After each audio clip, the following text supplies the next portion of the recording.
Bom, pessoal, então vamos continuar aqui nossa revisão de termologia, tá certo? Hoje nossa aula vai ser voltada para a resolução de questões, tá? Eu separei aqui algumas questões do Enem para a gente responder, ok? Então vamos começar. Bom, a primeira pergunta é o seguinte, do Enem 2021, certo? Na cidade de São Paulo, as ilhas de calor são responsáveis pela alteração da direção do fluxo da brisa marítima que deveria atingir a região de Mananciais. Mas, ao cruzar a ilha de calor, a brisa marítima agora encontra um fluxo de ar vertical que transfere para ela a energia térmica absorvida das superfícies quentes da cidade, deslocando-a para altas altitudes. Dessa maneira, há condensação e chuvas fortes no centro da cidade, em vez de regiões de mananciais. A imagem apresenta os três subsistemas que trocam energia nesse fenômeno. Então nós temos aqui o asfalto da cidade, tá? Nós temos aqui a brisa marítima, tá? Que provoca essa ilha de calor. E nós temos aqui o Sol. Então aqui nós temos três sistemas, né? Chamados subsistemas, como a própria questão fala, tá? Vamos ver o que a questão pede, então. No processo de fortes chuvas no centro da cidade de São Paulo, há dois mecanismos dominantes de transferência de calor, entre o Sol e a ilha de calor, e entre a ilha de calor e as brisas marítimas. Tá?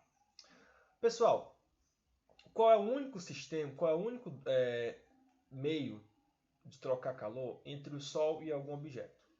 O único meio é por irradiação. Tá?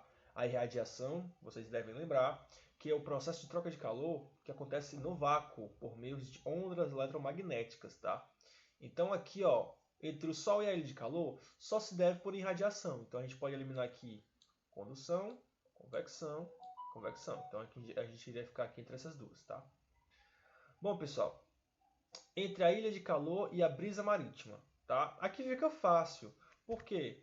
Porque na questão fala que a energia é absorvida das superfícies quentes da cidade, deslocando-se para altas altitudes, ou seja, essa transferência de energia faz com que as camadas de ar se desloquem para altas altitudes, ou seja, o ar quente ele sobe e faz o ar frio descer.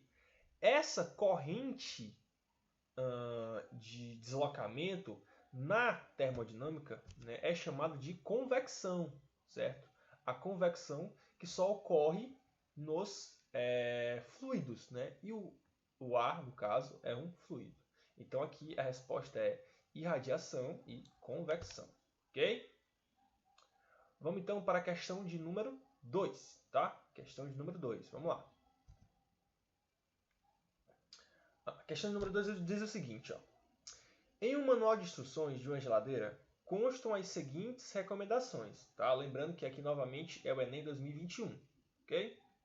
A primeira recomendação é o seguinte: mantenha a porta de seu refrigerador aberta apenas o tempo necessário, tá? É importante não obstruir a circulação do ar com a má distribuição dos alimentos nas prateleiras. E deixe um espaço de no mínimo 5 centímetros entre a parte traseira do produto, que é chamado de dissipador serpentinado, e a parede, certo? Então aqui nós temos três recomendações. Eu até trouxe aqui para vocês uma ilustração, tá? Que a gente vai entender já já como é que funciona. Vamos voltar para cá. Com base nos princípios da termodinâmica, as justificativas para essas recomendações são, respectivamente, o quê? Ó, pessoal, então vamos por eliminação, tá? A primeira recomendação é o seguinte, ó. Mantenha a porta de seu refrigerador aberta, apenas o tempo necessário. Ele está dizendo aqui que, se necessário, deixe a porta fechada. Tá? Aliás, quando necessário, deixe a porta fechada. Não fique abrindo a porta da geladeira. Por quê? Porque se você ficar abrindo a porta da geladeira, vai haver um fluxo de calor entre o ambiente e o interior da geladeira. Tá? Então a geladeira que se encontra numa temperatura menor que o ambiente, como é que vai ser o fluxo de calor? Se o ambiente está mais quente que o interior da geladeira, o fluxo de calor está em direção do ambiente para a geladeira, ou seja, é esperado que com o tempo a geladeira comece a aquecer se você ficar com a porta aberta. Tá? Essa porta ela serve como um isolante para isolar o interior da geladeira do ambiente, tá? Então, o motivo de você manter a porta aberta só o necessário, ou seja, manter essa porta fechada quando você não está usando, é justamente para não haver fluxo de calor, não haver troca de calor entre o interior da geladeira e o ambiente, tá? Então vamos às alternativas. A primeira diz o seguinte, ó, reduzir a saída de frio do refrigerador para o ambiente. Ó, pessoal, não existe, deixa eu colocar aqui um marca-texto. Ó, pessoal, não existe esse negócio de saída de frio, tá? Primeiramente, que o sentido da troca de calor é sempre do de maior temperatura para o de menor temperatura. E o que se transfere aí não é frio, mas sim energia térmica, tá? Então não existe esse negócio de saída de frio, tá? O frio ele não sai para lugar nenhum, ok? Saída de frio. O que vai existir, na verdade, se você deixar a porta aberta só o necessário, isso vai reduzir o fluxo de calor do ambiente para a parte interna do refrigerador. Então aqui a letra C, tá? Correta essa primeira parte. Letra D também está correta a primeira parte. E a letra E também está correta a primeira parte. Então, João, vamos para o segundo tópico. O segundo tópico diz o seguinte: é importante não obstruir a circulação do ar com a má distribuição dos alimentos nas prateleiras.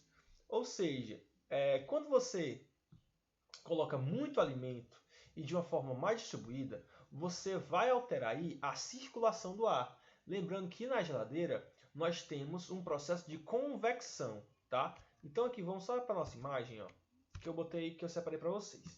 A geladeira, ela tem um processo chamado de convecção, tá? Em algumas geladeiras mais antigas, elas eram formadas por prateleiras com espaçamento. Esse espaçamento era justamente para que o ar que está dentro da geladeira, ele circulasse, de maneira que o ar quente subiria para a parte mais alta da geladeira e o ar frio desceria para a parte mais baixa. Isso aqui é um processo de convecção, né? É um deslocamento de camadas de gases devido à diferença de temperatura. Então, quando você coloca os alimentos mais distribuídos, você vai alterar essa circulação e você vai prejudicar, então, o funcionamento da geladeira, certo? Então, sabendo disso, vamos para as alternativas.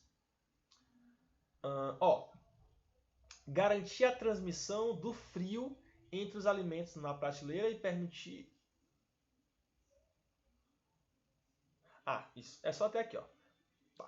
Daqui para cá. Garantir a transmissão do frio entre os alimentos da prateleira. Não existe negócio de garantir a transmissão do frio. O frio não se transmite. Garantir a convecção do ar interno? Ótimo. Resposta certa. Garantir a convecção do ar interno. Certo? Só que a letra B já está errada, né? Porque a primeira aqui já não era. Então a gente não vai nem analisar ela. Letra C. Garantir a convecção do ar interno. Tá certo? Garantir a transmissão do frio. Tá errado. Então a letra D já está errado. E a letra E. Garantir a convecção do ar interno. Então nós ficamos entre a letra C e a letra E. Então a gente vai agora para a terceira propriedade, para a terceira dica lá que o nosso amigo colocou para o manual da geladeira, para um melhor funcionamento da geladeira. Vamos lá. Ele falou o seguinte, ó: deixe um espaço de no mínimo 5 centímetros entre a parte traseira do produto, chamado de dissipador sempertinado, e a parede. Para que você tem que deixar esse espaçamento mínimo aqui? Então é o seguinte, vamos para a nossa figura. Tá aqui a geladeira. Essa aqui é a parte de trás da geladeira, certo? Ele é chamado de radiador ou condensador. É essa parte aqui que vai ser a chamada fonte quente da geladeira. É ela que vai trocar calor com o ambiente. É ela que vai, entre aspas, expulsar o ar quente, né? Expulsar a potência quente da geladeira, certo? E isso acontece como? Porque a geladeira é uma máquina térmica que trabalha de forma inversa, tá? Ela refrigera ao invés de aquecer. Mas, como tudo tem que ter um equilíbrio, essa geladeira ela também aquece, mas de uma maneira diferente. Ela aquece perdendo energia para o ambiente, certo? Então, tem aqui uma tomada que fornece energia elétrica. Essa energia elétrica é convertida em energia térmica aqui, em trabalho. Só que esse trabalho, ele retira a energia do sistema. E quando você retira a energia do sistema, você tem uma diferença de temperatura aplicada no sistema. E essa diferença de temperatura, ela é negativa. Entendeu? É assim que funcionam as máquinas térmicas do tipo refrigerador. Tá? E esse radiador, ele tem essa função de dissipar energia. É por isso que você não pode colocar ele colado na parede, porque ele tem que ter um determinado espaço para ele poder trocar calor com o ambiente. Então vamos para as alternativas, já que a gente entendeu isso aí. Só ficou a letra C e a letra E. Vamos analisar a letra C. Permitir a troca de calor entre o dissipador e o ambiente. Ok. Garantir o isolamento térmico entre as partes interna e externa? Não.